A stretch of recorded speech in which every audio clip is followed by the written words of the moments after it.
Charles's voice cut through the clamor of the kitchen, sharp and demanding like the edge of a cleaver. "Cynthia, bring me some tea now."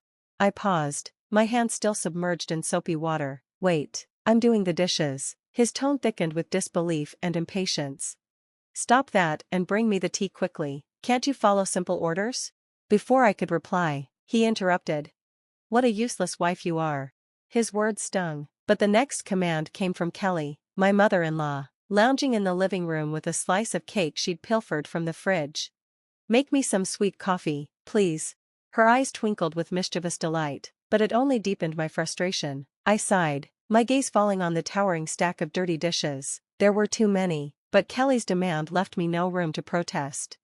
"Leave them for later," she said dismissively, "just do what we say." Useless wife. Charles's words echoed in my mind, each one a lash against my spirit. I am Cynthia, 30 years old, a working mother, caught in a life that felt less like a home and more like a prison. My only solace was my 5-year-old son, who shone as a tiny beacon in an otherwise dim existence. We lived in Charles's parental home, an arrangement I had reluctantly agreed to, under the pretense of caring for Kelly after my father-in-law's death. At first, I sympathized with her grief, but it quickly became clear that I was nothing more than a pawn in her power struggle. No matter how hard I tried, cooking, cleaning, working, it was never enough. My efforts were met with scorn. "These sautéed vegetables and shrimp are so half-hearted," Kelly would sneer. "Cook it properly, from scratch."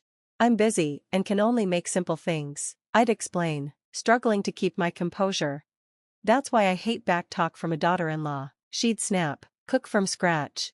Trapped in this unrelenting cycle of demands and criticism, I longed for a change, for the peace that always seemed out of reach. One day, I hesitated before asking, knowing the answer would be cold and dismissive. "So, you're a good cook, right?" Her response was frosty, sharp. "Why would I do housework when you're here?" Her words stung like a slap, and with them, the realization that I was truly nothing more than a servant in their eyes. Over time, they stopped acknowledging my presence altogether. I became a ghost in my own home, only noticed by my son, whose love was the only thing that kept me tethered to this place. 6 years passed under this oppressive cloud. My son was growing, but the atmosphere remained unchanged. Kelly, now 65, seemed to take a twisted pleasure in my misery. One evening, as I returned home from work, the weight of my reality finally sank in. I was invisible, my existence meaningless. I was a shadow in their lives, except for my son, whose recognition I cherished. The thought of losing even that was unbearable. I threw myself into cooking, hoping to stave off the creeping sadness. Sichuan chili chicken, crispy fish fillets, and beef and broccoli stir-fry. It was my attempt at normalcy, a glimmer of hope for a decent dinner. But Charles shattered the silence with a command. "Bring me the mayo," he ordered abruptly. I handed it to him, my frustration bubbling inside. His first words to me in days were not a thank you or even a conversation, but another order. It was the final straw. Then Kelly spoke up. "Clean the toilet, right now." I was stunned. "Yes, right now," she insisted, venom dripping from her words. Unable to contain my frustration any longer, I protested. "Don't say such things while we're eating. It's disgusting, just like your heart." Her eyes narrowed, and the argument escalated quickly. Charles intervened, demanding an apology, but this time, I stood my ground. For the first time in years, I confronted them, and the conflict reached its boiling point. I knew, then, that I had to make a change, for my son and for my own well-being. That night, I retreated to my room, filled out divorce papers, and presented them to Charles. His face registered shock, but within me surged a quiet determination. "I'm filing these," I said, meeting his gaze with unwavering certainty. For the first time in years, I felt as though I had stepped out of the shadows and was finally ready to reclaim my life. In the days that followed, the household simmered with harsh glares and biting comments, but amid the tension, I experienced a strange sense of liberation. One evening, while serving dinner, Kelly scoffed at the meal. "You call this food? Even a child cooks better." I swallowed my frustration and focused on my son's beaming smile. "Eat up, sweetheart, I made your favorite tonight." Charles, ever the sarcastic one, chimed in. "Oh, now you're the perfect mother, huh? What a joke." Anger stirred inside me, but I held my composure, determined not to let their cruelty break me. "I'm just trying to make a nice dinner for our son," I said, trying to hold on to my composure. Kelly scoffed, her voice dripping with disdain. Don't act like you're better than us. You're just a nuisance in this house. The tension at the dinner table was thick. As Charles continued to hurl insults, his words stung, but I stood my ground. So, Cynthia, have you thought about how you'll manage after the divorce? You can barely run a household, let alone take care of your own life, he sneered. I looked him in the eye, unshaken. I've been supporting this family for years. I'm not worried about taking care of myself or our son. For a brief moment, his smirk faltered, and I saw a flicker of unease pass across his face. Before he could respond, Kelly interjected. Don't be ridiculous, she said sharply. You rely on us more than we rely on you. The conversation shifted, and for the first time, we ventured into the one topic they usually avoided: finances. You know, I said calmly, but firmly, without my paycheck, this household would be struggling. I'm done relying on you. I'm ready to start fresh and take care of what matters, our son. Kelly's dismissive laugh echoed in the room. We'll manage. We don't need your charity.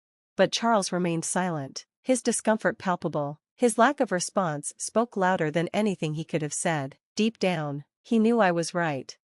The days that followed were filled with mounting tension. Kelly bounced between pretending to plead with me to stay and throwing insults when I held firm. Charles, however, retreated into himself, his usual arrogance crumbling under the weight of the reality he was financially dependent on me, and that was something he couldn't ignore. Then, one afternoon, I overheard a conversation between them that froze my blood. Leaving her is not an option, Charles hissed, his voice low and tight. We rely on her money. Kelly's response was chillingly cold and calculated. Don't worry, I have a plan. We'll make her life so miserable that she won't even think about leaving. The realization hit me like a slap in the face. They didn't care about me or our son. To them, we were nothing more than pawns in their game of control and financial manipulation. That night, as I lay in bed, the weight of the situation settled heavily on me. A plan was beginning to form in my mind, a plan to fight back. If they wanted a battle, I would give them one. But this battle wouldn't be fought with words. I would hit them where it would hurt them most, their pride and their finances. The next morning, I took my first steps toward reclaiming my life. I set my plan into motion by reaching out to a sharp, no-nonsense lawyer. I want a divorce, I told her firmly, and I want to make sure they don't get more than they deserve. She nodded, her expression resolute. We'll make sure of that. You've been the primary provider, right? We'll use that. With each passing day, my resolve grew stronger. I started documenting everything, the insults, the financial manipulation, and even the smallest grievances. It was time to make them accountable, to show them that their actions would have consequences. I was no longer just trying to survive. I was fighting back. This was about reclaiming my life and securing a better future for my son. As I collected the evidence, a newfound strength began to rise within me. For the first time in years, I felt in control of my own life. The cloud of disrespect that had hung over me for so long was starting to lift, replaced by the promise of a fresh start. But as the divorce proceedings began, the tension at home only escalated. Despite that, I no longer feared their tactics. Each day, my determination solidified, and the doubts that once clouded my mind began to fade away. One evening, Kelly tried a different approach. Her voice oozed with false sweetness. Cynthia, dear, why don't we forget all this unpleasantness? You know we're family. I met her gaze, unwavering. Family doesn't treat each other the way you've treated me. Charles, who had been quiet until then, scoffed dismissively. Oh, now you're the victim. You're not as innocent as you pretend. Despite the rising anger inside me, I kept my voice steady. I'm not pretending anything, Charles. I simply refuse to be your punching bag any longer. I knew the conversation would eventually turn to money, and sure enough, it did. You think you can just take our son and leave? How will you support him? Charles sneered. I answered with calm confidence. I've been supporting this family for years. I'll manage. Kelly sneered, her words dripping with contempt. You're nothing without us. You'll come crawling back, begging to return. Their words no longer had power over me. I had come to understand my worth, and I knew the truth of our situation. The following day, I met with my lawyer again, and she laid out our strategy with precision. We'll highlight their financial dependence on you, she said. That'll be key in the custody battle and asset division. I nodded, feeling a sense of validation and support. The legal system was on my side, and I was fully prepared to assert my rights. At home, tensions reached new heights. Kelly's attempts to belittle and intimidate me became more desperate. One evening, Her voice was laced with venom. You think you're clever? Standing tall, I didn't flinch. I had already seen their true colors, and I was ready to move on. Armed with evidence, legal support, and a renewed sense of self-worth, I faced Kelly's accusing glare. She spat, "But you're just abandoning your family." I looked her in the eye, my resolve unshaken. "No, I'm finally standing up for myself." Charles, his voice seething with anger, chimed in. "You'll regret this. You can't survive without me." But his threats were hollow now. They no longer had power over me. I had moved beyond fear. As the court date drew closer, I prepared for the legal battle ahead. I organized financial records, documented their spiteful comments, and compiled evidence of their neglect. One quiet afternoon, as I sorted through my papers, my son came to me, his voice filled with uncertainty. "Mom, are we going to be okay?" I pulled him into a tight, protective embrace. "Yes, sweetheart, we're going to be just fine. We're leaving this place and starting a new, happy life, just you and me." His arms tightened around me, and in that moment, I knew with complete certainty that I was doing the right thing. I wasn't just fighting for myself, I was fighting for my son's future. The day of the court hearing finally arrived, bringing with it a mix of dread and anticipation. I was ready to face Charles and Kelly, to finally break free from their control and manipulation, determined to reclaim my life. I was committed to securing the peace and happiness my son deserved. This day was about justice, and I was resolute in seeing it through. Sitting across from Charles and Kelly in the courtroom, a surreal mix of emotions washed over me. This was the moment of change, the end of their reign. As the proceedings began, Charles's lawyer painted him as a devoted husband and father, falsely accused, while Kelly cast herself as a grieving mother-in-law, wronged by an ungrateful daughter-in-law. But I was ready, armed with evidence and a newfound resolve. I was prepared to expose the truth and move forward.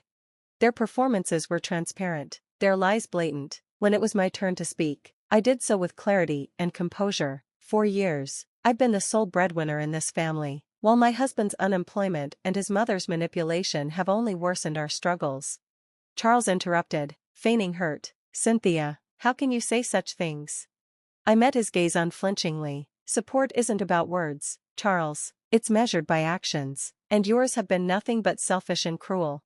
The judge listened intently as I presented my case, financial records, audio recordings of their verbal attacks, and testimonies from neighbors who had witnessed their behavior. Each piece of evidence chipped away at Charles's self-righteousness, and Kelly's calm facade crumbled, revealing her true nature. The room fell silent as my lawyer introduced the final blow, photographs and documents revealing Charles's infidelity, as well as Kelly's secret affair with a neighbor. "Jacob," gasps filled the air, and Charles's eyes widened in disbelief. Kelly's face twisted in fury. "You violated our privacy," she screamed. I met her glare without hesitation. "No, I merely uncovered the truth, a truth you both tried to hide for far too long." The judge called for order, but their credibility had been shattered. The damage was irreversible. The court's ruling came swiftly. I was awarded full custody of our son, and the assets were divided equitably. Charles and Kelly were left with nothing but their shattered reputations. As I left the courtroom, I felt a weight lift off my shoulders. The years of manipulation and mistreatment were finally over. I had stood up for myself, and I had won. This victory wasn't just for me, it was for my son's future, for a new life free from their shadow. The most triumphant moment came just outside the courthouse when my son ran to me, his face beaming with relief. "We did it, Ma," he exclaimed. "Yes, we did," I replied, pulling him into a tight embrace. "We're free now. This is just the beginning for us." As we walked away together, I felt an overwhelming sense of victory. This wasn't just a win for me, it was a win for anyone who has ever felt powerless. It was a victory for truth, for fairness, and it marked the start of a new chapter filled with hope and the promise of a better future. In the days that followed, news of Charles and Kelly's deceit spread quickly through our tight-knit community, tarnishing their reputations. They could no longer maintain their facade of respectability. I focused on rebuilding my life with my son, but I couldn't help but feel a quiet satisfaction knowing that Charles and Kelly were finally facing the consequences of their actions. One evening, as I prepared dinner, an unexpected visitor arrived at my door. Hannah, Jacob's wife. Her eyes were filled with tears. "Cynthia, I've heard everything. I can't believe what Kelly did." I invited her in, and over tea, she shared her heartbreak. I trusted her, as a neighbor, as a friend, to think she was having an affair with my husband. I listened, offering comfort. realizing just how deeply Kelly's betrayal had reached. The next day, I crossed paths with Charles in town. He looked defeated, a shadow of the man he once was. His arrogance was gone. "What's left to say, Charles?" I asked. He shifted uncomfortably, avoiding my gaze. "I'm sorry for everything," he murmured. His apology was weak, but it marked a shift. He finally recognized how much he had depended on me, how much he had taken for granted. But it was Kelly who bore the brunt of the fallout. Her affair with Jacob didn't just destroy her reputation, it led to serious legal trouble. Hannah filed for divorce and sued her for alienation of affection, adding a legal stain to Kelly's scandal. The whispers through our neighborhood painted a vivid picture of Kelly's downfall, of a woman undone by her own misdeeds. She became an outcast, shunned by the very people she had once considered her friends. One afternoon, I saw her at the grocery store. She moved quickly down the aisles, trying to avoid attention. Our paths crossed, and our eyes met. The resentment and defeat in her gaze were unmistakable. "You did this to me," she hissed as she passed. I watched her retreat, a complex mix of pity and vindication rising within me. "No, Kelly," I whispered to myself, "you did this to yourself." The tables had turned. The consequences of their actions were now unavoidable. Charles and Kelly were finally facing the repercussions of their years of deceit and manipulation. As I focused on my son and our fresh start, I realized that the greatest form of revenge was simply living well, free from the toxicity that had once overshadowed my life. This journey wasn't about vengeance, it was about freedom, breaking free from the cycles of abuse and control that had bound us. Looking ahead, I felt nothing but hope. This new chapter wasn't just a twist of fate, it was a well-earned beginning, full of possibilities and free from the shadows that once loomed so large.